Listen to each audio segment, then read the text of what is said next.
The summer sun shone brightly over Oak Grove, a quiet and well-kept neighborhood filled with beautiful two-story houses and perfectly trimmed lawns. On the corner of Maple Street stood a modest white house with blue shutters, slightly different from its grander neighbors. This was where 11-year-old Jasmine Anderson's grandmother lived, and where a simple dream was about to turn into an unexpected nightmare. Jasmine stood in her grandmother's kitchen that morning, carefully squeezing lemons into a large plastic pitcher. Her small hands worked steadily as she followed her grandmother's special recipe, adding just the right amount of sugar and a pinch of secret ingredients. The sweet smell of fresh lemons filled the air as she stirred the mixture with determination in her bright brown eyes. "Grandma, do you think people will like my lemonade?" Jasmine asked, looking up at her grandmother, Mrs. Rose Anderson, who sat at the kitchen table watching her granddaughter with pride. "Baby, they're going to love it," Rose replied, smiling warmly. "Just like how people used to love my mother's lemonade when she sold it back in Georgia." Jasmine had been staying with her grandmother for the past 2 weeks. Her mother, Sarah Anderson, worked long hours as a nurse at City General Hospital, and with school out for summer, this arrangement worked best for everyone. What started as a way to keep busy had turned into an exciting business idea when Jasmine remembered the story about a kid who made enough money from a lemonade stand to buy their mom a special gift.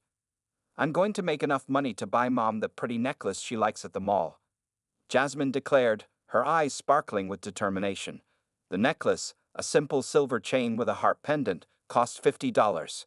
To Jasmine, it seemed like a fortune, but she had done her math carefully in her Hello Kitty notebook. At $2 per cup, she would need to sell 25 cups to reach her goal.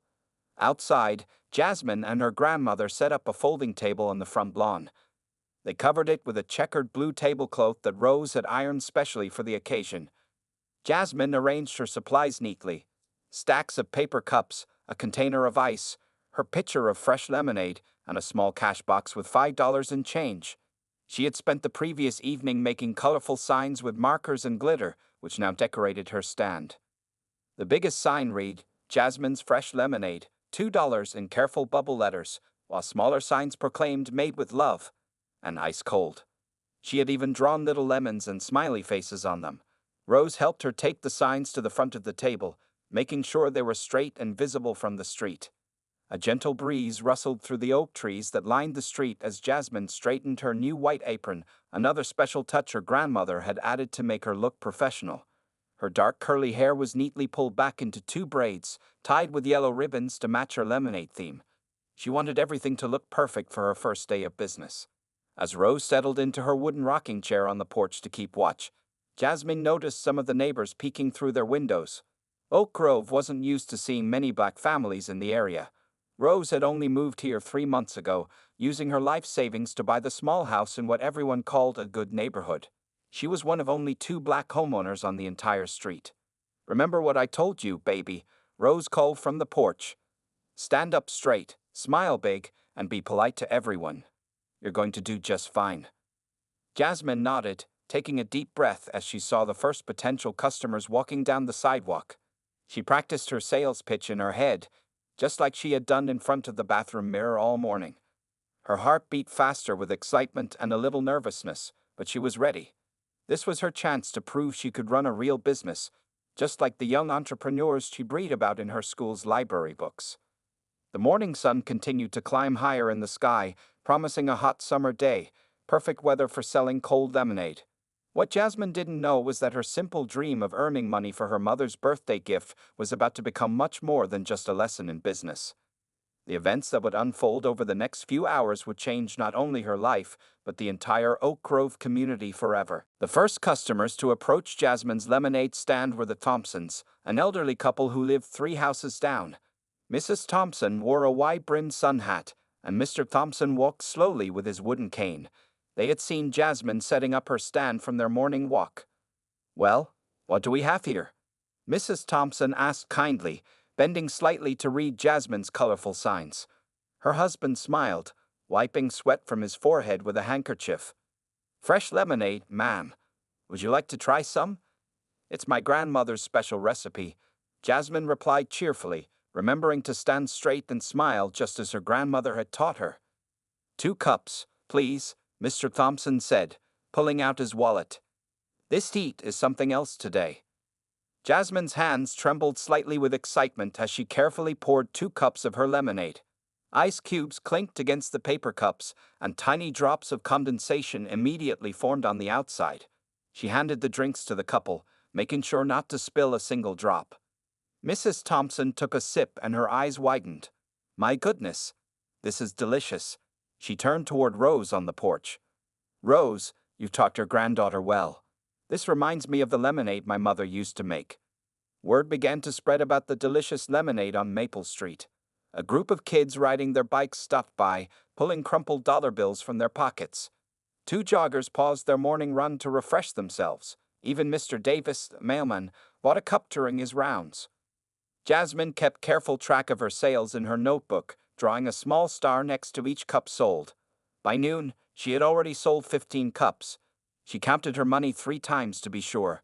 $30. She was more than halfway to her goal for her mother's necklace. Look, Grandma. Jasmine called excitedly, holding up her notebook. Just 10 more cups to go. Rose beamed with pride from her spot on the porch. She had been watching her granddaughter handle each customer with grace and confidence. Even when Jasmine accidentally dropped some ice cubes or fumbled with change, she remained professional and kept smiling. Around 1 o'clock, a red minivan pulled up to the curb. A woman with 3 young children climbed out, all of them wearing swimsuits under their clothes. We're heading to the community pool, the woman explained, and we could use some refreshments. The children bounced excitedly around the stand, pointing at Jasmine's glittery signs. The youngest, a little boy about 5 years old, pressed his face against the table to watch as Jasmine poured their drinks. Your signs are so pretty, the oldest girl said shyly. Did you make them yourself? Yes, I did. I used special glitter markers, Jasmine replied, happy to share her artistic process. She carefully handed cups to each child, making sure they had a good grip before letting go. The mother took a long sip of her lemonade and smiled. This is wonderful. You know what? We'll be back after swimming. Save some for us. As the family walked away, Jasmine added 4 more stars to her notebook. She was getting closer to her goal with each sale. The success made her wonder if maybe she could even earn enough extra to buy something small for her grandmother too. More neighbors continued to stop by, some merely curious about the new activity on their street, others drawn by the growing reputation of the best lemonade in Oak Grove. A few even left tips, telling Jasmine to keep the change with a wink. Rose watched as her granddaughter's confidence grew with each interaction. She saw how Jasmine's initial nervousness had melted away, replaced by genuine joy in serving her customers. This was more than just a lesson in business. It was a lesson in believing in oneself. What made Rose especially proud was seeing how Jasmine's stand was bringing different people together. Here on her front lawn, neighbors who usually just walked past with a quick nod were stopping to chat. Children who attended different schools were making plans to meet at the pool. The simple act of selling lemonade was creating small but meaningful connections in their community. However, as the afternoon sun climbed higher and Jasmine's success continued to grow, neither she nor Rose noticed the woman watching intently from behind her living room curtains across the street. Karen Webster's lips pressed into a thin line as she observed the growing activity in front of her neighbor's house, her hand already reaching for her phone. Karen Webster stood in her perfectly arranged living room, phone pressed to her ear as she peered through a gap in her expensive lace curtains. Her other hand clutched a cup of cold coffee she'd forgotten to drink, too busy monitoring the activity across the street. Yes, there's suspicious activity at 1247 Maple Street. She spoke into her phone, her voice sharp with fake concern. There's a child who doesn't belong in this neighborhood selling things to strangers. Who knows where that money's really going? It could be dangerous. The 911 operator tried to explain that a lemonade stand wasn't an emergency, but Karen interrupted. Listen, I pay high taxes to live in a safe neighborhood. There are people coming and going, parking their cars, making noise. It's disrupting our peaceful community. After hanging up, Karen watched as 2 more cars slowed down to buy lemonade from Jasmine. She had lived in Oak Grove for 15 years and served as the unofficial neighborhood watch. When Rose Anderson moved in 3 months ago, Karen had been the first to complain at the Homeowners Association meeting about maintaining property values. Meanwhile, Jasmine was having the best day of her summer. She had just counted her money again, $42. She was so close to having enough for her mother's necklace. The thought made her smile even wider as she served another cup of lemonade to Mrs. Chen from the house next door. "You're doing a wonderful job, dear," Mrs. Chen said, dropping her change in the tip jar Jasmine had added after several customers insisted she needed one. "My grandson Tommy wants to know if you'll be open tomorrow too. He's thinking about setting up a cookie stand with you." Before Jasmine could answer, a police car turned slowly onto Maple Street. Its blue and white paint gleamed in the afternoon sun as it cruised past the row of houses. Rose Anderson straightened in her rocking chair, her hands gripping the armrests tightly. The police car parked directly in front of Jasmine's stand. Two officers stepped out, Officer James Morton, a tall man with a stern face, and Officer Sarah Rodriguez, who looked younger and slightly uncomfortable. "What do we have here?" Officer Morton asked loudly, walking toward the stand with his thumbs hooked in his belt. His eyes scanned the setup critically, lingering on the cash box. "It's just a lemonade stand, sir," Jasmine replied politely, though her voice shook slightly. She could feel her grandmother's presence behind her as Rose made her way down from the porch. "Do you have a permit for this business operation?" Officer Morton demanded, his tone harsh. "We received a complaint about unauthorized commercial activity and potential safety concerns." Rose spoke up, her voice calm but firm. "Officer, she's just a little girl selling lemonade. She's my granddaughter, and we live here." "Ma'am, I'm going to need to see some identification," Morton said, turning his attention to Rose, "and proof of residence." Officer Rodriguez hung back, looking increasingly uncomfortable with the situation. She watched as several neighbors began to gather on their lawns, phones in hand. "This is ridiculous," Mrs. Chen interrupted, still standing nearby. "I've lived here for 20 years, and no one has ever needed a permit for a child's lemonade stand." But Officer Morton ignored her. "Where are this child's parents?" he asked sharply. "How do we know this money was earned legitimately?"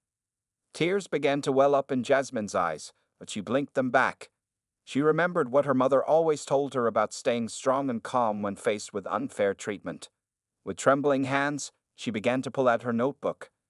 "I kept track of everything, sir," she said, showing him her careful records with stars marking each sale. "You can check." "Step away from the cash box," Officer Morton ordered, his hand moving to rest on his belt near his handcuffs.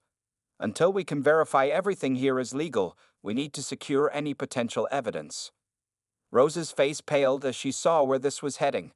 She pulled out her phone to call her daughter Sarah, Jasmine's mother, while also reaching for the folder where she kept all her house papers. But Officer Morton was already reaching for his handcuffs, his face set in a grim expression that suggested he had already decided how this situation would end. The summer air grew thick with tension as Officer Morton pulled the handcuffs from his belt. Jasmine stood frozen behind her lemonade stand, her small hands gripping the edges of the table. The ice in the pitcher had started to melt, drops of water sliding down the sides like tears. "Turn around and put your hands behind your back," Officer Morton commanded, his voice hard and cold. Several neighbors gasped in disbelief. "She's just a child." Rose's voice cracked as she stepped forward, her house papers clutched in her shaking hands. "Here are my documents proving we live here. Please, just look at them." Officer Rodriguez finally spoke up, touching her partner's arm. "James, maybe we should." "Step back, Rodriguez," Morton cut her off. "We have a complaint about illegal business operations and suspicious activity. We need to follow protocol." Jasmine felt the cold metal close around her wrists. The handcuffs were too big for her small arms, but Officer Morton tightened them anyway. Her colorful signs with their cheerful drawings trembled in the breeze as he led her away from the stand. Mrs. Chen had already started recording on her phone, along with several other neighbors. "This is outrageous," she called out. "I'm calling the local news station right now." The Thompson couple, who had been Jasmine's first customers, hurried over as fast as Mr. Thompson's cane would allow. "We're witnesses," Mrs. Thompson announced firmly. "We bought lemonade from this sweet child just this morning. This is absolutely shameful." Jasmine remained surprisingly calm, remembering the stories her mother had told her about staying strong in difficult moments. A single tear rolled down her cheek, but she held her head high. "Grandma," she called out, her voice steady despite her fear, "please don't let the lemonade go to waste, and can you call Mom?" Rose was already on the phone with Sarah, her hands shaking so badly she could barely hold it.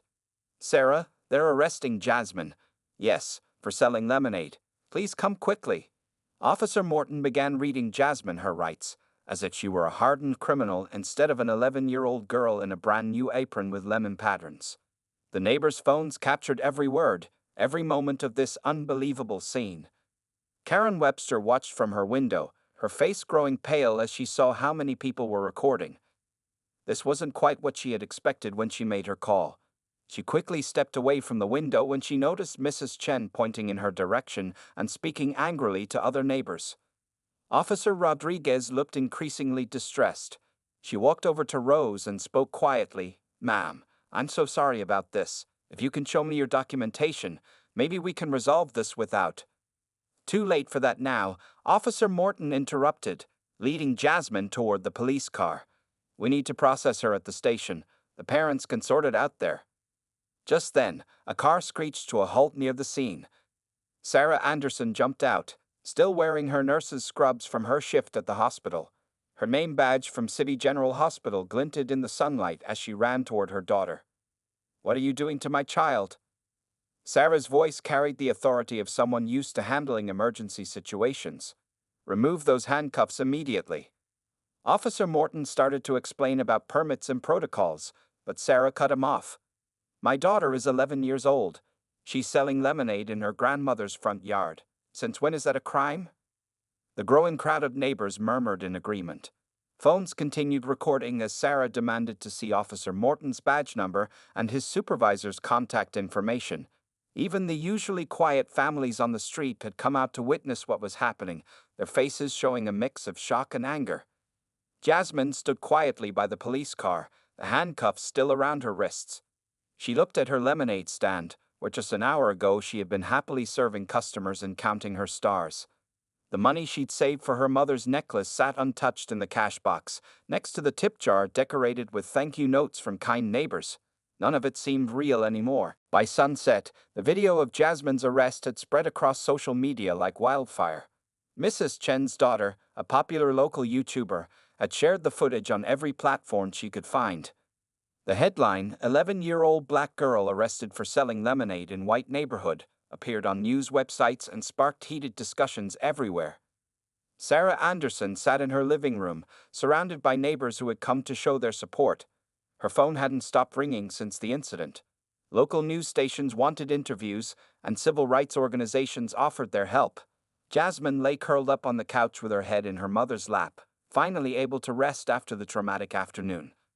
"I can't believe they put my baby in handcuffs," Sarah said, gently stroking Jasmine's hair.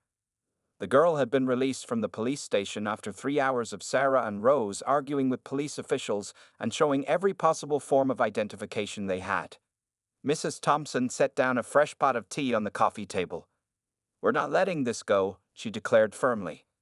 "Every child on this street has had a lemonade stand at some point.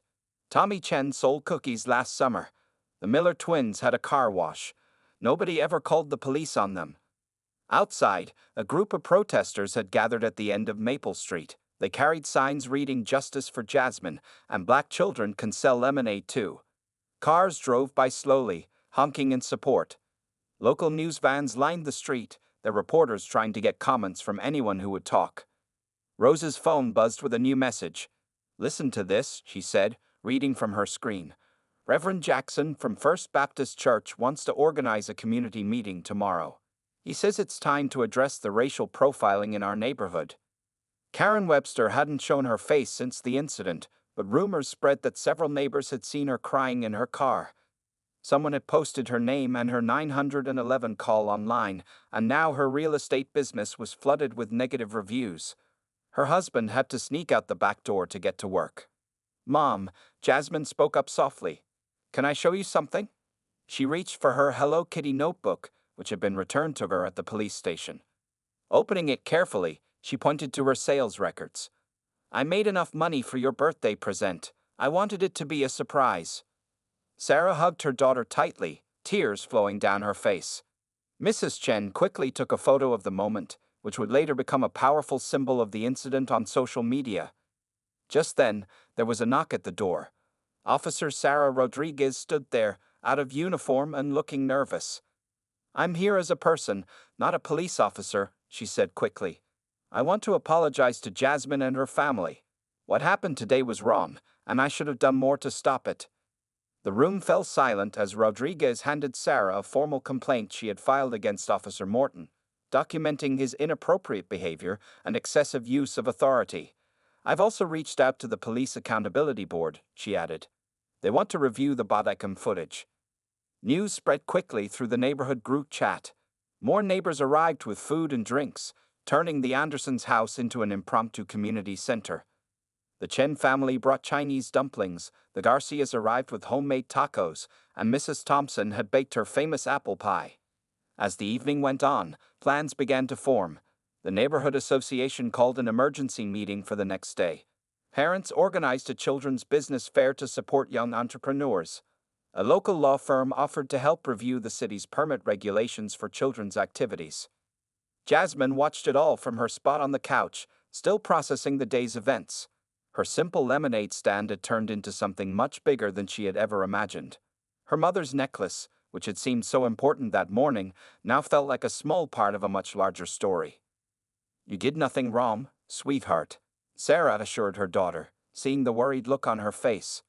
"Sometimes bad things happen to show us where change needs to happen. And look around, you're not alone. The whole community is here to support you." The morning after Jasmine's arrest, attorney Marcus Johnson's sleek black car pulled up in front of the Anderson home. He was one of the city's most respected civil rights lawyers, known for taking on cases that brought attention to racial injustice. As he walked up the pathway, carrying his worn leather briefcase, news cameras followed his every move.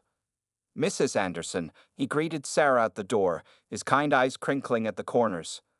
"I saw what happened to your daughter. I'd like to help, free of charge." Inside, the living room had turned into a makeshift command center. Rose sat at the dining table with stacks of papers spread out before her, emails from supporters, messages from civil rights groups, and letters from other families who had experienced similar discrimination. Attorney Johnson listened carefully as Jasmine told her story. He wrote notes in his small notebook, nodding encouragingly when she described how carefully she had kept her sales records. When she showed him her Hello Kitty notebook with all the stars marking her sales, he smiled. "Young lady," he said gently, "you're a better businesswoman than most adults I know. Would you mind if we use your notebook as evidence? It shows you are running a legitimate business." Just then, Sarah's phone buzzed with an important email. The police department had released Officer Morton's body camera footage to the public. The video showed everything: his aggressive approach, his ignoring of Rose's documents, and most importantly, his comments to Officer Rodriguez before they got out of the car.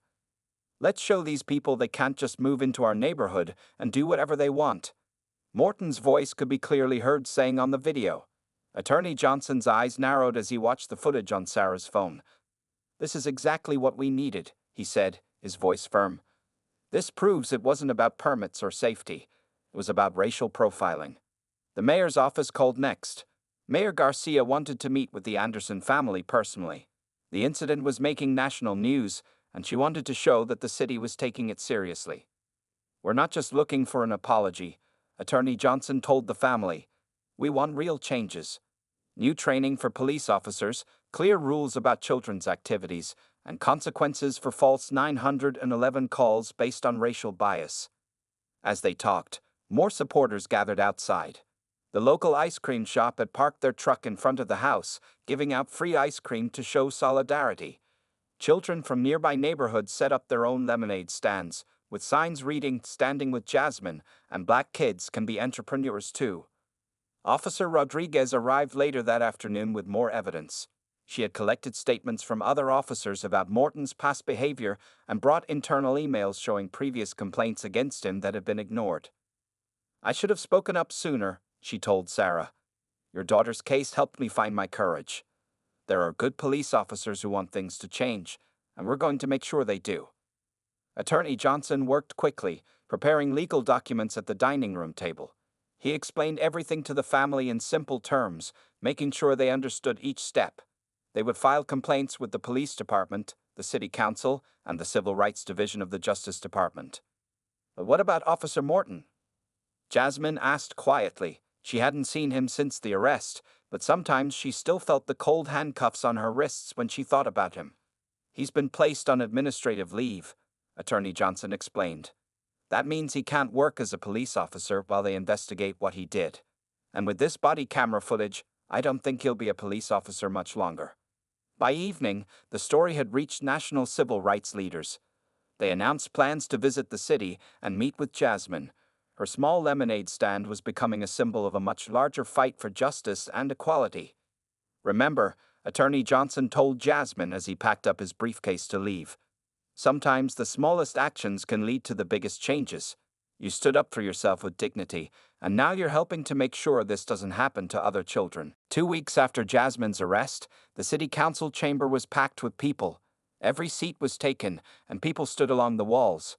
Jasmine sat in the front row between her mother and grandmother, wearing a yellow dress that matched the Lemonade for Justice buttons many people in the crowd were wearing. Mayor Garcia stood at the podium, looking out at the sea of faces. "Today, we're here to make things right," she began. What happened to Jasmine Anderson was not just wrong. It showed us that our whole system needs to change. The changes came quickly. First, Officer Morton was officially fired from the police force. The investigation had found other complaints against him that had been hidden away. You wouldn't be able to work as a police officer anywhere in the state again. Karen Webster faced consequences too. The real estate board suspended her license for making false police reports. She had to take special classes about racial bias, and the neighborhood association removed her from all her committees. More importantly, she had to stand up in the council meeting and apologize to Jasmine and her family. "I'm sorry," Karen said, her voice shaking. "I let my prejudice control my actions, and I hurt an innocent child. I will spend the rest of my life trying to do better." The police department announced new rules and training programs. Officer Rodriguez, who had been promoted to training supervisor, stood up to explain them. "Every officer will learn about racial bias," she said firmly. "We'll have special training about how to handle situations involving children. And most importantly, we're starting a community advisory board where citizens can help make police policies." The city council passed new laws too. They made it illegal to call the police on someone just because of their race. They'd also created clear rules for children's business activities, making it official that kids didn't need permits for lemonade stands, bake sales, or car washes. But the biggest surprise came from Mrs. Chen and the neighborhood association. They had been working secretly on a special project.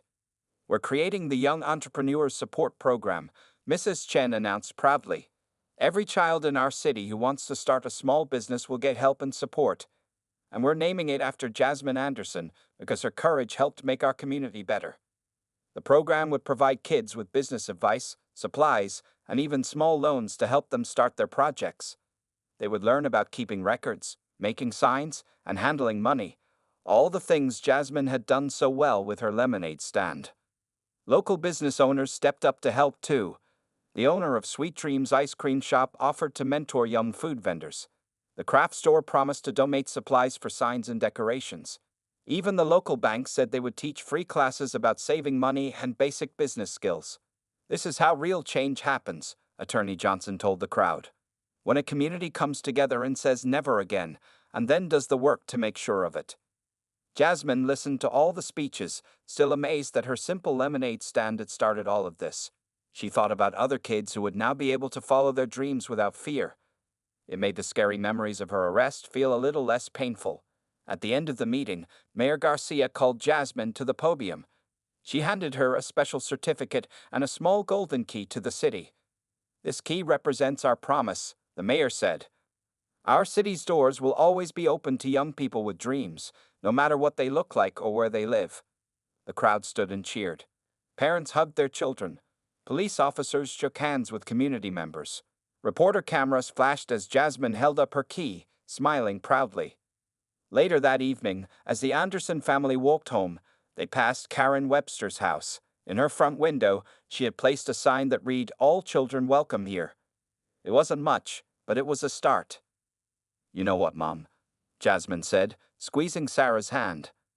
"I think I might want to teach other kids how to run their own lemonade stands. Maybe we can all learn together. 6 months had passed since that hot summer day when Jasmine's lemonade stand changed Oak Grove forever. The autumn leaves were falling now, painting the street in beautiful shades of red and gold. But something even more colorful was happening in the neighborhood park, the first annual Children's Business Fair. Jasmine stood proudly behind her new lemonade stand, much fancier than her first one. This time, she had a proper tent with a bright yellow awning, professional signs printed by the local print shop, and even a small refrigerator donated by Sweet Dreams Ice Cream Shop. But her Hello Kitty notebook still sat next to her cash box, filled with proud star marks for each sale. And that's how I keep track of my sales, she explained to a group of children gathered around her stand. As the guest of honor and Young Entrepreneur of the Year, Jasmine was teaching other kids her business secrets. Always count your stars at the end of the day. All around the park, children had set up their own small businesses. Tommy Chen sold homemade cookies using his grandmother's recipe. The Miller twins had a face painting booth. A girl named Maria sold friendship bracelets, and a boy called Devon offered dog walking services. Each young business owner wore a special badge that read Future Entrepreneur. Officer Rodriguez, now promoted to Community Relations Captain, bought lemonade from every child who had a stand. She had become a regular visitor to the neighborhood, often stopping by just to chat with residents and check on the young business owners. "You know, Jasmine," she said, sipping her lemonade, "thanks to you, we haven't had a single false police call in Oak Grove for 5 months. People are learning to be neighbors instead of strangers." Karen Webster was at the fair too, helping children design their business signs. The past months had changed her. She had joined the Community Relations Committee and now worked hard to make Oak Grove welcoming to everyone. Today, she was wearing a t-shirt that reads Support Young Dreams and had bought supplies for several children who needed help starting their businesses. Rose Anderson sat in her usual spot, watching everything from a comfortable chair under a tree. But now she wasn't watching alone.